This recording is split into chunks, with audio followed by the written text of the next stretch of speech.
नमस्कार दर्शक बंधु मु सोनाली स्वागत करुछि आपनଙ୍କୁ आम यूट्यूब चैनल देवदर्शन ओडिया को। आज यही वीडियो माध्यम रे आमे जानिबा सती अनुसयाଙ୍କ कहानी विषय रे। सनातन धर्म रे अनेक सती नारी विषय रे वर्णित अछि। सेही सती मानक मध्य रे सती अनुसया मध्य जणे। भारत रे सती अनुसयाଙ୍କ स्थान सती नारी सूची रे सर्वोच्च स्थान रे रहिछि।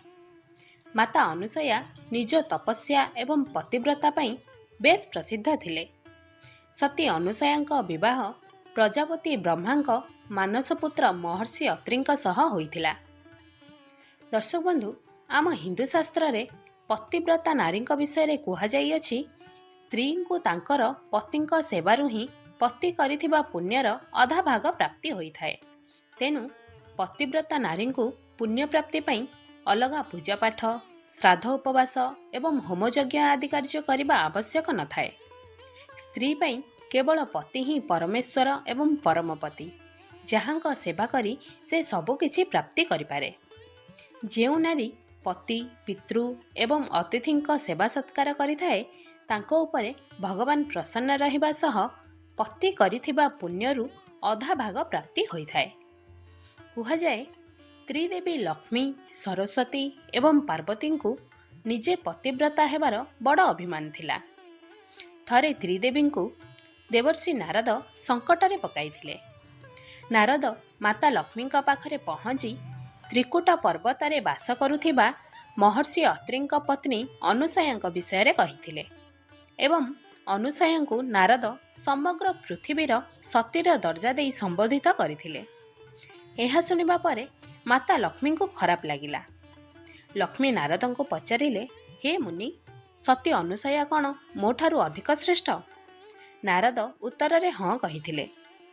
एहा परे नारद माता सरस्वती एवं माता पार्वती मनरे मध्य सती अनुसया को श्रेष्ठ दर्शाई सेठारु चली जाइथिले।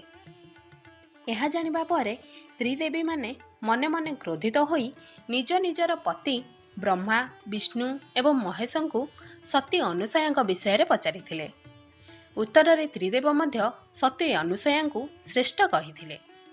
एहा जानिबा परे त्रिदेवଙ୍କ पत्नी तांकर स्वामी को कहिथिले जे सती अनुसया सतीत्व भंग करिबाकू एवं त्रिदेवी को दुनियार श्रेष्ठ पतिव्रता दर्शाइबा पई।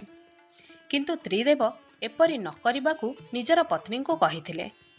हेले त्रिदेवी बुझिबाकू राजी नथिले। एहा परे त्रिदेव तांकर पत्नी मानक कथा को रखिबाकू जाई मनुष्य लोक को आसी चित्रकूट पर्वत पाखरे थिबा सती अनुसयाଙ୍କ कुटीर पाखरे पहुँचिले। त्रिदेव साधु रूपरे अत्रिଙ୍କ आश्रम रे पहुँचिथिले। सेही समय रे अत्रि आश्रम रे नथिले। अनुसया तीन जण साधु को फलमूल देई स्वागत करिथिले। हेले त्रिदेव तांकठारु फलमूल ग्रहण करि नथिले। सती अनुसया पचारिले, कौन मो अतिथि चर्चा रे किछि भूल रहिगला कि? आपण मोर देइथिबा खाद्य ग्रहण काहेकि करुनाहांती? त्रिदेव कहिथिले, तुमे जदि आम उपरे क्रोध न करिवो आमे तुमर अतिथि सत्कार ग्रहण करिबु। अनुसया राजी होइथिले क्रोध न हेबा पई। एहा परे त्रिदेव कहिथिले, तुमे निवस्त्र होई आमर अतिथि चर्चा कर, तेबे आमे अतिथि सत्कार ग्रहण करिबु। एहा सुनिबा परे अनुसया तांको तपस्या बलरे जानि पारिले जे एही तीनोटी ऋषि त्रिदेव अटंती आउ मोर परीक्षा नेउछंती। अनुसया एहा जानिबा परे मने मने तपस्या करिथिले, जदि मु प्रकृतरे पतिव्रता नारी होइथिबि एही तीन जण अतिथि 6 मासर शिशु बनिजिबे जेतेबेले मु निवस्त्र हेबि। सत्य अनुसयाଙ୍କ वचन अनुଯାयी त्रिदेव तीनोटी शिशुर रूप धारण करथिले एवं अनुसया निवस्त्र होई सेमानंको स्तनपान कराइथिले। किछि समय परे महर्षि अत्रि आश्रम रे आसी पहुँचिथिले एवं अनुसया को पचारिले, एमाने किए? देवी कहिथिले, एमानंको मु मोर स्तनपान कराइछि, तेणु एमाने मोर पुत्र अटंती। अनेक दिन त्रिदेव शिशु रूपरे अत्रिଙ୍କ आश्रम रे माता अनुसयाଙ୍କ पाखरे वास करिथिले।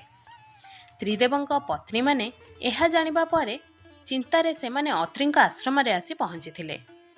अनुसया त्रिदेवी को देखि कहिले, तुम मानकर पति एठारे मोर शिशु रूपरे रहिछंती, तुमे माने निज निजर स्वामी को चिन्ही एठारु नहीं जाई पार। ତ୍ରିଦେବୀ ଅନୁସୟାଙ୍କୁ କ୍ଷମା ମାଗିଥିଲେ ଏବଂ ଅନୁରୋଧ କରିଥିଲେ କି ତ୍ରିଦେବଙ୍କୁ ତାଙ୍କର ବାସ୍ତବିକ ରୂପରେ ପରିବର୍ତ୍ତନ କରିବାକୁ।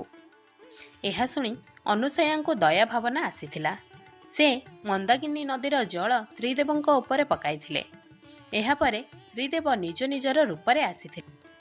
ତ୍ରିଦେବ ମାତା ଅନୁସୟାଙ୍କ ପତିବ୍ରତାର ତପସ୍ୟାକୁ ଦେଖି ତାଙ୍କ ଉପରେ ପ୍ରସନ୍ନ ହୋଇଥିଲେ ଏବଂ ତାଙ୍କୁ ବର ମାଗିବାକୁ କହିଥିଲେ। ଅନୁସୟା ବରରେ ତ୍ରିଦେବଙ୍କୁ ତାଙ୍କର ପୁତ୍ର ରୂପରେ ମାଗିଥିଲେ। ଏହା ଶୁଣି ତ୍ରିଦେବୀ ମଧ୍ୟ ପ୍ରସନ୍ନ ହୋଇଥିଲେ ଏବଂ ସେମାନଙ୍କ ଗର୍ବ ଭଗ୍ନ ହୋଇଥିଲା।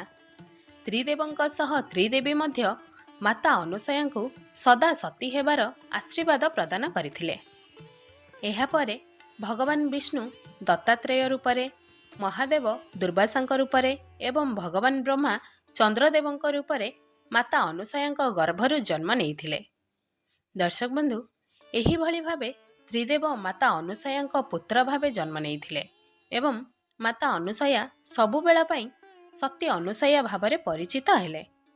ଦର୍ଶକ ବନ୍ଧୁ, ଆଶା କରୁଛି ମାତା ସତୀ ଅନୁସୟାଙ୍କ ବିଷୟଟି ଆପଣଙ୍କୁ ଭଲ ଲାଗିଥିବ। ଭଲ ଲାଗିଥିଲେ ଭିଡ଼ିଓଟିକୁ ଲାଇକ୍ କରି ଆମ ୟୁଟ୍ୟୁବ୍ ଚ୍ୟାନେଲ ଦେବଦର୍ଶନ ଓଡ଼ିଆକୁ ସବସ୍କ୍ରାଇବ୍ କରିବାକୁ ଅନୁରୋଧ। ଧନ୍ୟବାଦ।